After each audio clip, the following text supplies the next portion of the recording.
Hello, everyone, and welcome to the Warrior Stories podcast, where we dive into the unique health journeys of everyday people like you and me.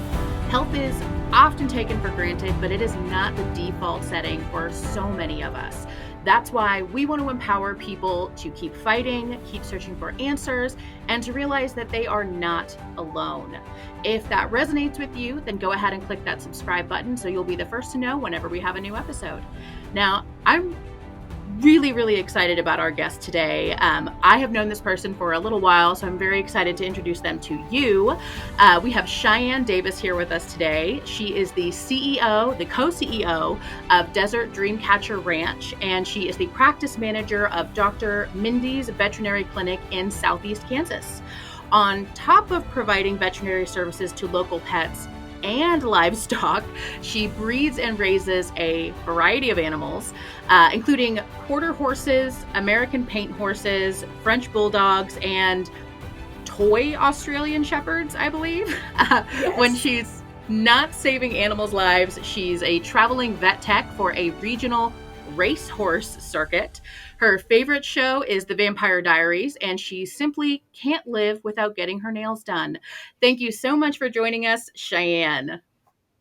Hi, how are you, Hannah? I'm doing great. I'm really excited to have you with us today. Like I said, for everybody who's listening, I've known Cheyenne for a while, so we worked together in the past on several other projects. I've actually been out to your ranch, which is very exciting, and it's very humbling because I'm not a horse person, and the horses can tell. And and I feel like you just have this amazing skill with animals. Tell us just in your own words a little bit more about what you do. It doesn't have to be anything too specific, but just a little more about your day to day. So, I was raised in Southeast Kansas and grew up on a ranch. So, day to day, I am taking care of animals, making sure that everything is in check, making sure that everything is getting done, getting fed, getting watered, just that everything's healthy and that they're happy. That is the main thing. And our goal is that everything is just healthy, happy, and getting done. And that's I feel like sometimes I get a hold of you just to see how you're doing, and you're like, "Oh, I'm going into surgery, or I'm doing laser therapy for a horse or something." Like, I know for so many people that is absolutely a normal everyday thing. Definitely not for me. So you seem like a superhero for me, and I'm sure for the animals that you take care of, you're a hero as well. Yeah, we do a lot of laser therapy, so that Well, and is it's just like so a day to day. interesting. It's interesting that you work in veterinary, so it's healthcare just for animals, and you have your own very unique health journey. uh, you've got a lot going on. I'll kind of let you explain what your health journey has been like. When did it start? So actually, it did start when I was born.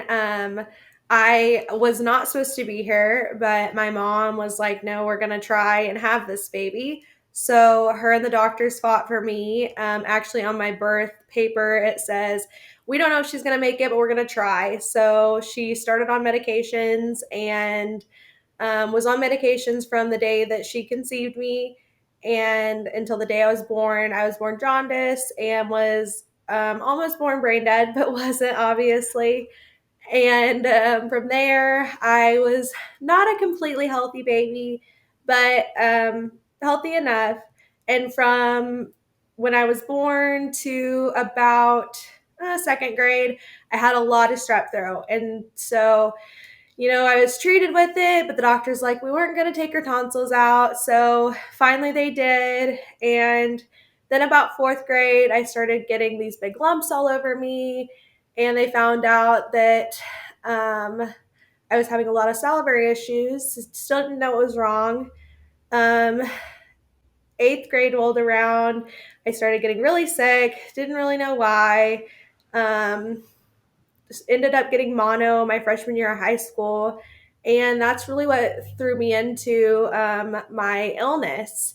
Um, I didn't get a diagnosis until my junior year of high school. I finally was like, Mom, I am this athletic teenager that was playing soccer, on the rodeo team, on the cheer team, just doing all the sports I really could have, to not being able to play any sports at all.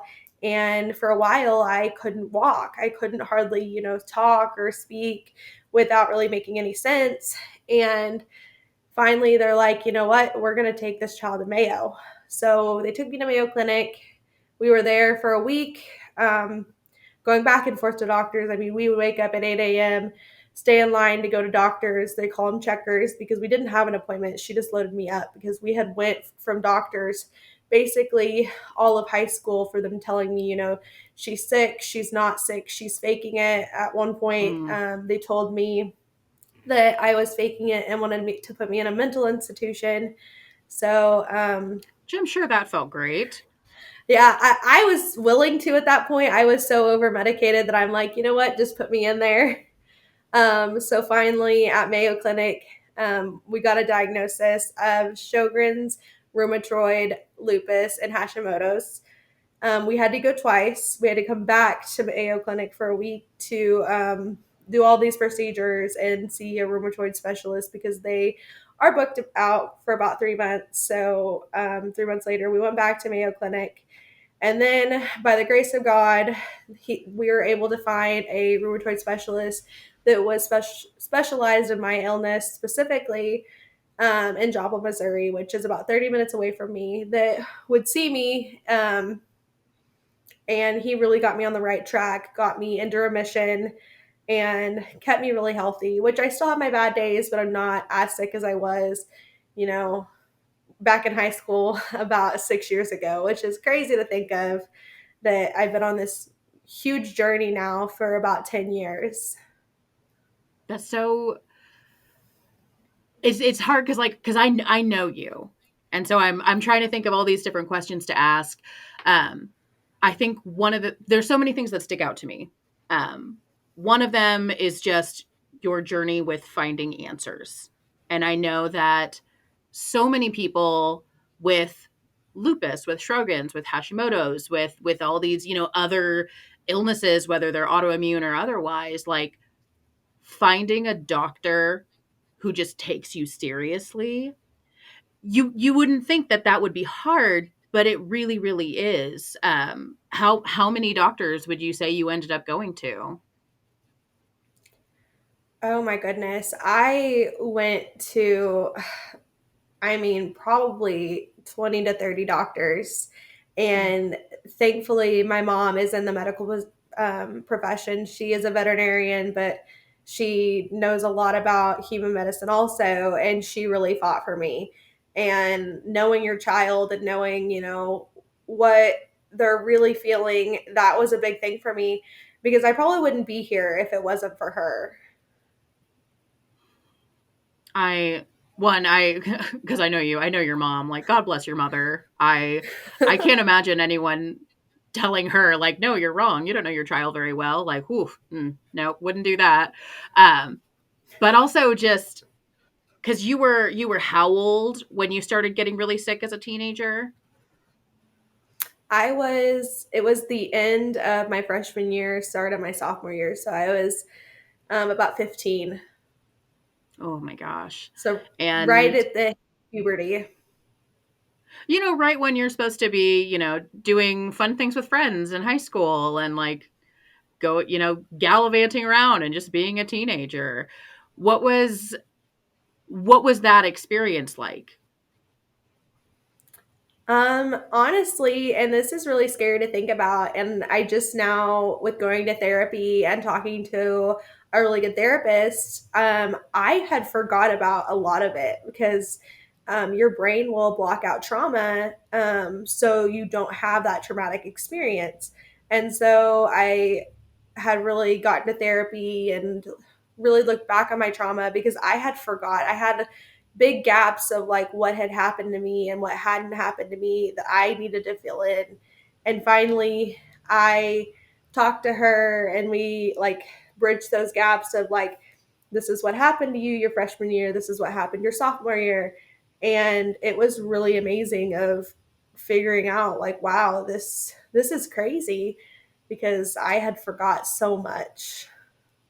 But it's a protective mechanism though, because your brain is like, we're not going to deal with this quite yet. And I mean, just thinking about how young you were when all of this started happening, and so many people with certain chronic illnesses, it gets progressively more intense over time, and yours just kind of has been with you always. So Mm-hmm. I can't imagine.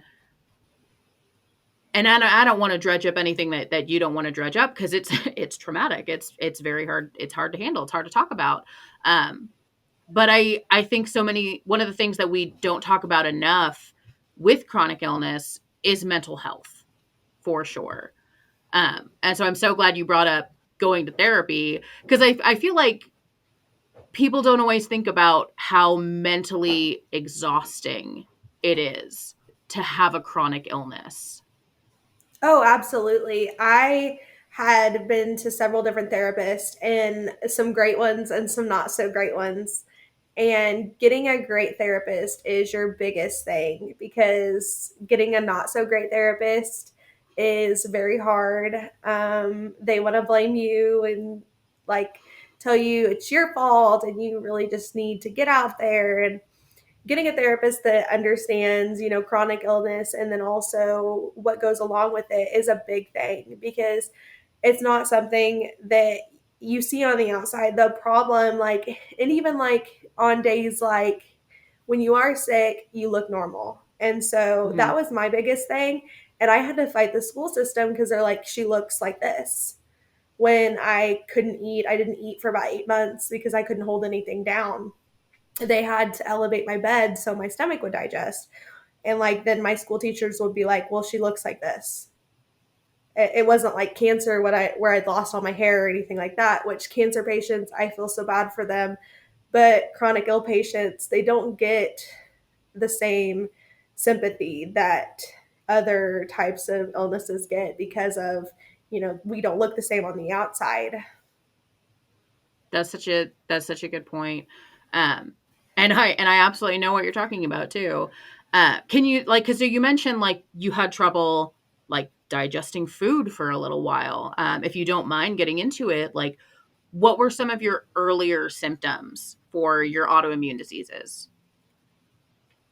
Some of my earliest symptoms when I had my first initial flare up was I had terrible migraines. I had some rashes, but I didn't have the known lupus rash, the butterfly rash around my Hmm. nose. I actually had it on my back. Mm. Another symptom was I had severe joint pain, like to the point where I couldn't lift something. Like I had it in my elbows, and my joints would swell, like to the point where I couldn't hardly walk. And they would swell so much, like I couldn't hardly put my socks on or my shoes on. And um, just like I wasn't able to eat. Like I would throw up things that I had ate 2 days before. It was Oh, just like the wildest thing. And just things like that was my earliest symptoms. and today, because you have, you have various things that you do, medications and things to help you manage, to help you stay feeling good. Um, what would you say is, like, what's, I hesitate to say like a bad day or a good day. What's a bad day feel like for you today? A bad day today is like some joint pain. On my worst days, I will still get a really bad migraine and, be in bed and everything. But not like I was. I don't have the migraines that, I was in bed for a whole month once, or, not able to eat. I am able to go places now and, live a normal life. Whereas, back in high school, I had to drop out my junior year. Mm. So that is like a blessing. Getting on medication and getting it regulated was the biggest blessing for me. That brings up a really good point. So, what are the specific things that you do on a day to day basis to manage your symptoms, or to just, feel better? What sorts of things do you do? Um, to feel better, I take a lot of vitamin D, just a multivitamin, getting on a really good one of those. Um, about twice a week, I will take an Epsom salt bath and Mm. really soak. I try to get a decent amount of sun, but not too much that'll cause a flare up. It's a good um, knowing your body.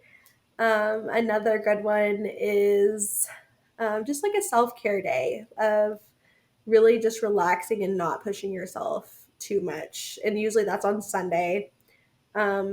Another like thing that I love to do is um, I love to go get vitamin infusions.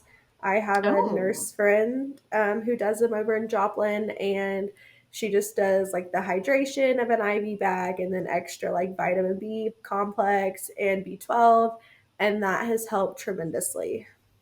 nice. This is definitely the point in the podcast when I should remind people we do not give out medical advice. So this is just us Yeah. talking about what works for us individually. Anyone is welcome to try what works for them, at the discretion of what your healthcare provider believes is right for you. So what works, and the more and more I talk to people with autoimmune diseases in particular, the more I kind of figure out that even two people that have the same issues, the stuff that helps them feel better and helps them manage symptoms might be entirely different, which is, I feel like that makes it even harder to get help and to figure out what to do, because Hmm. one person will say, "Oh, this is the thing that saved me. This is the thing that immediately helps with my flare-ups." And someone else will be like, "Oh, I'll try that," and it doesn't work. And I feel like that's just so heartbreaking. Did you Oh, personally kind of absolutely. go through that oh, it just it breaks my heart. Um how and I guess one of the things we should have talked about earlier, I just kind of jumped in because I was so excited to ask you all these questions. Um can you explain for people who maybe don't know very well, what is lupus? So it is an autoimmune disease that attacks your internal organs or your, skin, but it attacks like your immune system, basically attacking itself or the internal um, body. So my big one is it really loves to attack my kidneys and attack my salivary glands, which is what Sjogren's is. Lupus and Sjogren's are a sister syndrome. The Sjogren's will attack my endocrine system and will attack like my tear ducts. So I don't produce as many tears as a normal human, or like saliva or any kind of like extra gland. My lupus also likes to like attack my lungs from time to time. Um, just things like that. And then like my Hashimoto's is my thyroid. So I'm also like on a thyroid pill to keep my thyroid up because it likes to make it go way down. And then RA is your rheumatoid arthritis. So it's your joints and just making them inflamed and very uncomfortable, especially when the weather changes. Man, you got like the Walgreens receipt length of issues to deal with. You couldn't just have one. You had to get the whole list. Um, how did how do the people in your life respond to all of these things going on with you? Because I mean, it initially started to be an issue as a teenager, but you're obviously a successful adult at this point. How do the people who kind of live in your orbit support you or just react? At first, it was very hard, and they did not react very good. They were like, she's just depressed. She's um, just needs to get up. She needs to walk it off. She's not Mm, sick.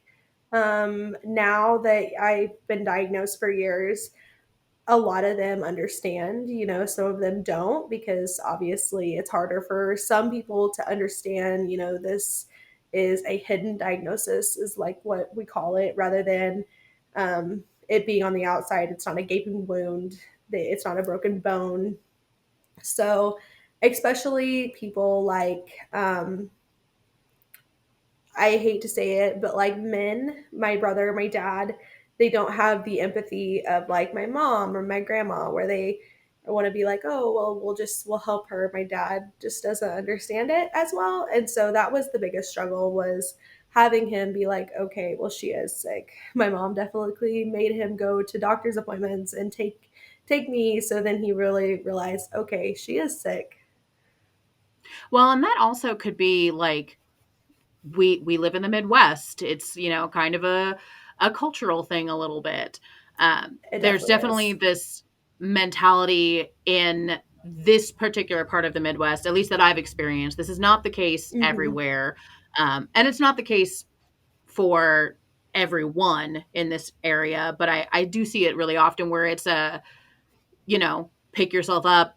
You're not, it's not that bad. Like, what do you have to complain about? Hmm. Like, just deal with it kind of mentality.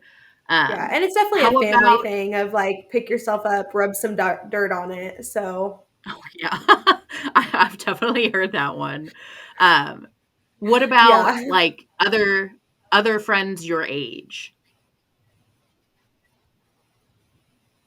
I lost a lot of friends, especially like in high school, where when I got sick, they just didn't understand, like, okay, well, she can't go out anymore. A lot of rumors went around in high school when I dropped out of, Oh I gosh, went to another small town state to have a rumors. baby. Yeah. I, there was another one of I, ran away, and that Your I went mother to an would all find girls you. camp. I mean, there was just, yes. It was just really funny. Me and my mom actually made jokes of, we wish I would have got pregnant and had a Oh baby my rather than be getting gosh. sick, because then I would have had something out of it instead of like being sick. So I mean, we would have You took the know, pregnancy rumor being true. that's how you know we're in the Midwest and in Kansas in particular. Um, well, and I think we're laughing about it so much, but you have to laugh. Like there's not really Yeah. any other option. Like because you and me are sitting here smiling, we're laughing, we're talking to each other. We're as serious as the stuff that we're talking about is. We're having a conversation. We're having a good time because we both know how incredibly heavy these things are. We know what a burden they can be. And Hmm. I think about like all the people who were your age when you initially started getting sick. And while it's really easy, and I'm also thinking about like people in my life who didn't understand, who didn't have, they didn't have that empathy, they didn't have the time. And I think it's really easy to react with anger at first, but also they just don't get it. It's not something that they've had to worry about. It's not something, and especially at that age, they were teenagers. Um, Hmm. and I'm not trying to tell you how to view any of the people that are in your life because that's Oh that's to each yeah. their own. But when you think about the people that you let into your life when you have a chronic illness, I feel like you have to be so much more discerning with the people that you let into your life and the people that you connect with. Oh, absolutely. I think that's a big deal with relationships. Like, I'm still single, I'm 24, and I've stayed single because my biggest holdback is, what if I have a big flare up again? What if it takes, a month or a year and I am really set back? Like, how do I tell someone that is falling in love with me, hey, and this actually happened to me on a date. I went on a first date with a guy, and I got just absolutely sick. And Oh I, no. got sick everywhere in his truck, and he had to actually buy me a hotel room because I couldn't drive home. And Oh. so explaining to guys like, listen, I'm not like a normal girl that you just take on a date, and I have to worry about things like, certain foods can set me off and weather can set me off sometimes. And I think that's a big thing that a lot of people don't realize is like, hey, this is a lifestyle that you have to live with, but it doesn't just set you back and you have to push forward. But in relationships with other humans is a big thing. Like the people you let in your life, you you have to really mean something to them, because it's easy to, walk away, and that really breaks that person, because you walking away from them is easy for you, but for them, it hurts. Well, and especially if you've made all that effort and you have a chronic illness and you have to work so much harder for things, and then to have someone say even if they don't say it, but if their actions make you feel like, oh, like my illness was just too much, I wasn't worth it to handle. And I don't Mhm. think people think about that. Like when they interact with people who are disabled or who have a chronic illness or who have like just an injury or something, the way we treat people, whether it's someone or just like someone you bump into in the grocery store, it's very easy to make people feel like they don't matter. um, and I see this a lot with people who have like very obvious disabilities, whether it's oh, you can't get in that building because there's not a wheelchair ramp, or Yeah. some other just sort of accessibility issue. While like wheelchair ramps and things are visual and they're easier to see, just the way we interact with people who have chronic illnesses, who have these issues, it shows them how you feel about them. And so whenever people are just kind of dismissive of what you're going through, or they're like, oh, it can't be that bad, like it really shows a lot about who people are and about how they see the world around them. And I feel like people who have disabilities or chronic illnesses or injuries or just the whole gambit, I feel like they see a harsher side of the world a lot of the time, Yeah. which is just really heartbreaking. Um, on a lighter note, let's get out of the trenches a little bit, because it's all so incredibly heavy. Um, Yeah. you you run a business. You run a very successful business. You do things that I could never imagine doing. What is it like being the co-CEO of a ranch and managing and breeding and raising all of these animals with such an intense chronic illness? Like, what is that like for you? How do you manage it? I love it. It's something that I wanted to do, something what I didn't have a 9 to 5 job, which looking back, I'm like, wow, I put in way more hours than 9 to 5 with raising these animals.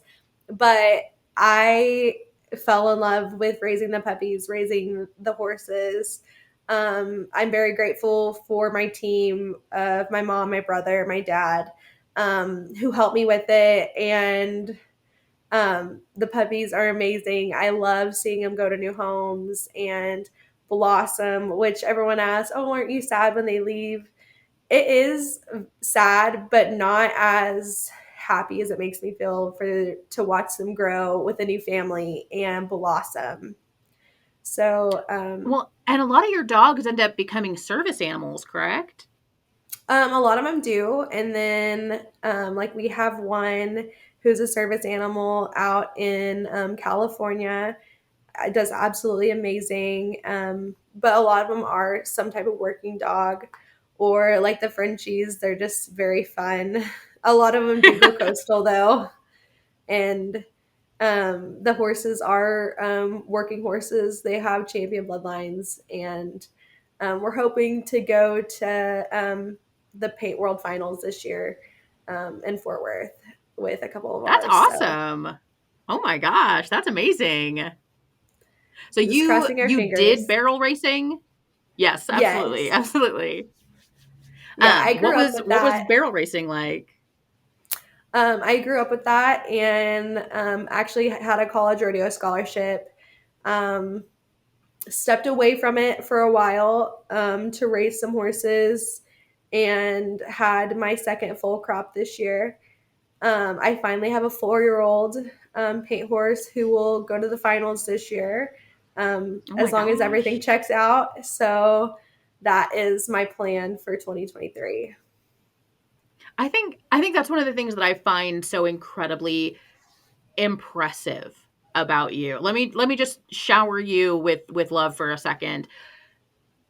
You don't get to take a break when you're taking care of animals. Like there I've known you to be in the middle of a horrific flare, can't move, joints aching, and you are out at like 5 or 6 a.m. doing barn chores, taking care of animals.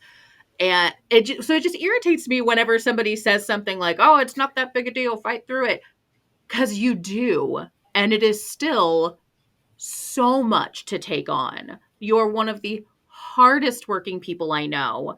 You run this ranch that I'm so in awe of you and everything that you do and all of the work that you put in. And like I said earlier, I've been out to your ranch and it is immaculate. I think Thank you. a, a lot of people, and well, that's the thing is you put so much work into it and you've been through so much and you constantly fight and your work is still just phenomenal. Your animals are so happy. They're so healthy. And I know there's so many like breeders get such a bad rap because there's a lot of people who maybe don't work as ethically in the same Mhm. field that you do. Your animals are so happy. They're so healthy. Like it's clear that everything you guys do at the ranch is with love and Mhm. just Well, and a lot of them get guardian homes, so they're not living, in a kennel. They're living with a family, and growing up there, and that is their family. And so when they're ready to breed, then they come back to us and have their litter, and then they go back to that family. So they're not staying in a kennel, and that's our biggest thing is for them to have lives. oh, I just I'm so obsessed with you as a person. Just I hope that's not weird to say, but you're so inspirational. You do so many cool things. Trying to think what there are other specific questions that I wanted to ask. What sorts of goals and things are you working towards in it could be health wise, business wise, what because I mean when you have a chronic illness it's all related, like you don't really have a choice about that. So is there anything coming up that you are working towards or just like really excited for? Um, I I had to step away from working out every at least 5 times a week. Getting back into that, I absolutely love to work out. I love to lift Hmm. weights. So getting back in the gym and being able to do that is a big thing. I finally, got cleared and able to do that. And another thing is just pushing my brand more, really expanding. Um, that's my big things for 2023 and things coming up. So Awesome. I would say that would be my big things for next year. I mean, I wouldn't be surprised if Desert Dreamcatcher Ranch, if you had just animals all over the place, because your animals are so great. Like I mean, we it do does have them all over the US and Canada. it doesn't surprise me in the least.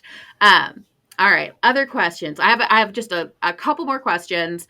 Uh, what would you tell someone who is struggling with the same sorts of health issues that you have struggled with? I would tell them to get a doctor that really believes in you and doesn't take you for granted or, discredits you. Also, talk to other people, get in a support group. Um, that was my biggest thing. I had talked to other people, I got in support groups. I had my mom who was really advocating for me. So, get an advocate if you don't have someone who is really pushing for you. Because at one point, I couldn't push for myself and I would have ended up in a mental facility when I didn't belong there. Like I really had an illness and it wasn't a mental illness, it was a physical illness. So That would be the biggest thing, is getting an advocate. And it does get better. It may take time. It may take a year. It may take 6 months, but it's not always going to be like this. Thank you so much. Last question. After going through everything that you've been through, how does it feel that you've come this far? Just looking back, I wish I could tell myself when I first got sick, what I would tell someone now, that it's going to be better, that it's not always going to be like this. There was a time where I didn't want to be here anymore, and I really had to, use my faith and, go to counseling and really push myself and pray and have my mom there. And I'm really proud of myself for really pushing through that, because it was hard, when you're really sick and you don't know what's going on. And there was a time where I believe, it was all in my head. So I am really proud of where I am now. And I'm excited to see where I am in another 10 years. You're gonna make me cry. I'm so happy you're here. I'm so happy. I'm so proud of you. And I hope that people who are listening really take that to heart, because it really does get better. Not every day is going to be a great day, but so long as you just keep going, keep trying, keep fighting, um, you know, keep that warrior spirit. Like that's what it's all about. Um, Absolutely. I'm so incredibly happy that you could join us today. Thank you so much. Oh, you're so Where welcome. can Thank you. Oh, I'm so excited about this. Where can people find you online? I'm on Facebook and Instagram at Desert Dreamcatcher Ranch. On Facebook and Instagram? Yes. Perfect. All right. Thank you again so much for joining us. That wraps up this episode of the Warrior Stories podcast. If you or someone you know has a unique health journey, honestly, it doesn't even have to be that unique, because there's so many people that have health journeys like these. Comment below, get in touch with us. We want to hear your story, and we want to share these stories, because that's what it's all about. It's empowering people. It's reminding people that they're not alone, to keep fighting, keep that warrior spirit alive. Tune in next time, and thank you everybody so much. Bye. Thank you. Bye.